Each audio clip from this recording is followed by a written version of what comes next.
తెలంగాణ లోక్సభ ఎన్నికలకు BJP party యంత్రాంగం సిద్ధమవుతుంది. ఇప్పటికే పార్టీ ముఖ్య నేతలతో చర్చించింది కూడా.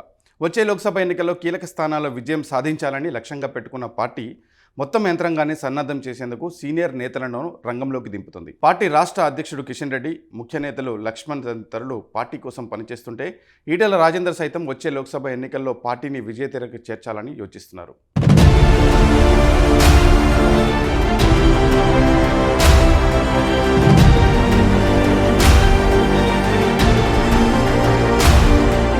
తెలంగాణ అసెంబ్లీ ఎన్నికల్లో 8 స్థానాల్లో విజయం సాధించిన బీజేపీ 14% ఓటింగ్ సాధించి సత్తా చాటింది. గత లోక్సభ ఎన్నికల్లో 4 స్థానాల్లో విజయం సాధించి ఔరా అనిపించుకున్న పార్టీ ఈసారి లోక్సభ ఎన్నికల్లో 10 సీట్లను టార్గెట్గా పెట్టుకుంది. ఈ సీట్లలో పార్టీని విజయ తీరాలకు చేర్చేందుకు కసరత్తు చేస్తుంది. ఇందులో భాగంగా బీజేపీ అగ్రనేత ఈటెల రాజేందర్ తెలంగాణ లోక్సభ ఎన్నికల్లో పార్టీకి పెద్ద ఎత్తున ప్రచారం చేయాలని భావిస్తున్నారు. బీజేపీలో చేరిన దగ్గర నుంచి పార్టీ హైకమాండ్ ఆదేశాలకు అనుగుణంగా నడుచుకుంటున్న ఈటెల తెలంగాణలో పార్టీ లోక్సభ ఎన్నికల్లో విజయం సాధించేలా కసరత్తు చేస్తున్నారు. ఇప్పటికే పట్టణ ప్రాంతాల్లో బీజేపీ పట్ల ఊపు కనిపిస్తుంది.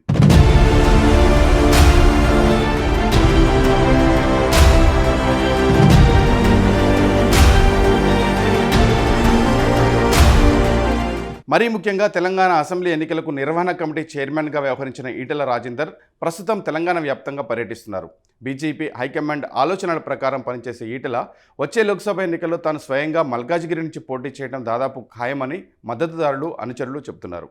ఈ నేపథ్యంలో ఈటెల రాజేందర్ తెలంగాణ అంతటా పార్టీకి ప్రచారం నిర్వహించాలని భావిస్తున్నారు. తాజాగా ఆయన మెదక్, మహబూబాబాద్ నియోజకవర్గాల పరిధిలో పర్యటిస్తూ బీజేపీ శ్రేణుల్లో ఉత్సాహం నింపుతున్నారు. వచ్చే లోక్సభ ఎన్నికల్లో బీజేపీ 10 స్థానాల్లో గెలవాలంటే మెదక్, మహబూబ్నగర్ లాంటి కీలక నియోజకవర్గాలను గెలిచి తీరాలి. రాష్ట్రమంతటా ఇప్పుడు బీజేపీ పట్ల ఆదరణ కనిపిస్తున్న తరుణంలో అందుకు తగినట్టుగా కార్యాచరణను ఈటెల సిద్ధం చేస్తున్నారు.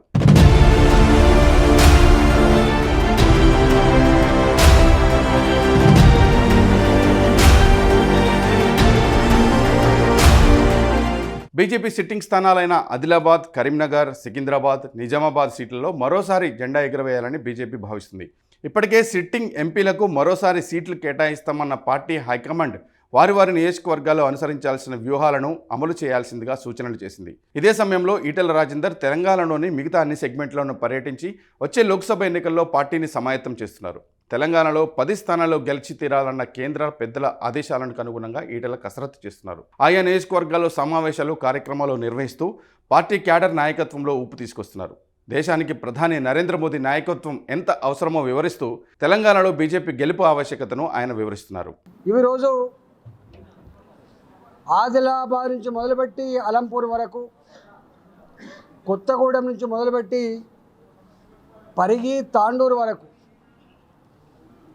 ఈ జిల్లా ఆ జిల్లా అనే తేడా లేకుండా, ఈ కులము ఆ కులం అనే తేడా లేకుండా, చివరికి పార్టీలతో సంబంధం లేకుండా, జెండాలతో సంబంధం లేకుండా మోడీ గారిని గెలిపించాలనేటువంటి మాట వస్తుంది.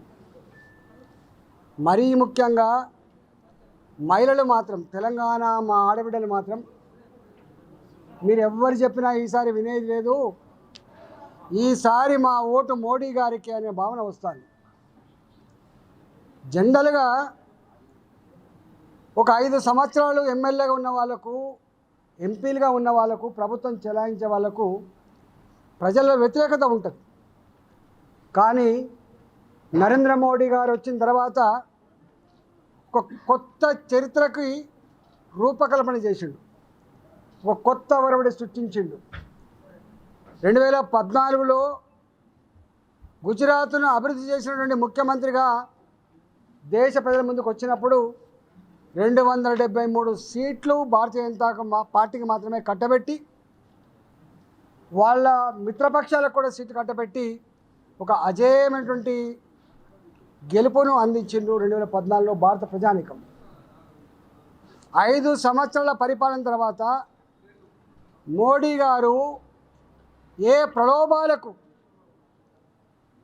ఏ చిన్న హామీలకు తెరలేపకుండా మీ బిడ్డగా 5 సంవత్సరాలు పాలించిన వ్యక్తిగా మీ ముందుకు వస్తున్నా, నా పరిపాలన నచ్చి మీరు ఓట్లు వేయమని చెప్పుకోరిండు. నిండు మనసుతో ఆశీర్వదించమని కోరిండు. కోరితే 303 సీట్లు ఇచ్చి, భారతీయ జనతా పార్టీకి మాత్రమే 303 సీట్లు ఇచ్చి మిత్రపక్షాలను కూడా గెలిపించుకొని ఇవాళ భారత ప్రజానీకానికి ఒక గొప్ప విశ్వాసాన్ని కలిగించినటువంటి వ్యక్తి నరేంద్ర మోడీ గారు. ఈ దేశానికి సంకీర్ణ రాజకీయాలు మాత్రమే దిక్కని చెప్పి చర్చించుకునే సందర్భంలో ఈ దేశంలో సంకీర్ణ రాజకీయాలకు తావులేదు, సుస్థిరమైన ప్రభుత్వం మాత్రమే ఉండాలి, బలిష్టమైన ప్రభుత్వమే ఢిల్లీలో ఉండాలని చెప్పి దానికి తగ్గ నాయకుడు నరేంద్ర మోడీ గారు అని చెప్పి ఆనాడు పట్టం కట్టింది. ఇవాళ మనం చూస్తూ ఉన్నాం. 11వ ఆర్థిక వ్యవస్థగా ఉన్న భారతదేశం 2014లో ఇవాళ అదే భారతదేశం నరేంద్ర మోడీ గారి నాయకత్వంలో 10 సంవత్సరాల కాలంలో 5వ ఆర్థిక వ్యవస్థగా ఎదిగింది. మరోసారి అధికారం ఇవ్వండి, ప్రపంచ చిత్రపటం మీద 3వ ఆర్థిక వ్యవస్థగా దీన్ని తీర్చిదిద్దాలని చెప్తున్నాడు. ఒకప్పుడు భారతదేశం అంటే అభివృద్ధి చెందుతున్న దేశం, థర్డ్ వరల్డ్ కంట్రీగా చెల్లమనేది. కానీ ఇవాళ భారతదేశం ఇవాళ ఎదిగిన దేశంగా, ప్రపంచాన్ని శాసించబోయే దేశంగా, ప్రపంచానికి నాయకత్వం వహించే స్థాయికి ఇవాళ ఎదిగింది. ఇవాళ ప్రపంచంలో strongest president or prime minister ఎవరంటే నరేంద్ర మోడీ అని చెప్పే పరిస్థితికి వచ్చింది. ఒకనాడు ప్రెసిడెంట్ ఆఫ్ ఇండియా అమెరికాకు పోతే బూట్లు ఇడిపించి చెక్ చేసిన రోజు నుంచి ఇవాళ ప్రెసిడెంట్ ఆఫ్ ఇండియా కావచ్చు, భారత ప్రధానమంత్రి కావచ్చు, అమెరికాలో అడుగుపెడితే రెడ్ కార్పెట్ స్వాగతం పలికేటువంటి స్థాయికి ఎదిగింది దేశం. ప్రపంచ చిత్రపటం మీద భారత ఔన్నత్యాన్ని, ఆత్మ గౌరవాన్ని నిలిపిన వ్యక్తి నరేంద్ర మోడీ గారు అనే విషయం అర్థమైంది. కాబట్టి తప్పకుండా ఈ విషయాలన్నీ కూడా ప్రతి ఇంట్లో చదువుకున్న పిల్లలు ఉన్నారు కాబట్టి, ఇవాళ విద్యార్థులు కావచ్చు, చదువుకున్న యువకులు కావచ్చు, ఇలా గ్రీన్గా ఉన్న వాళ్ళు కూడా ఇవాళ డిగ్రీ చేసిన వాళ్ళు ఉన్నారు. కాబట్టి నేను ఒకటే కోరుతున్నా, భారత ప్రజానీకానికి, మరీ ముఖ్యంగా తెలంగాణ ప్రజానీకానికి, మన ప్రజానీకానికి ఇవాళ అనేక మందిని చూసినాం, అనేక స్కాములు చూసినాం. కానీ మచ్చ లేకుండా, స్కాము లేకుండా పటిష్టమైన పద్ధతిలో ఒక విశ్వాసాన్ని, ఒక ధైర్యాన్ని, ఒక నమ్మకాన్ని, ఆత్మ గౌరవాన్ని ఇచ్చినటువంటి వ్యక్తి నరేంద్ర మోడీ గారు.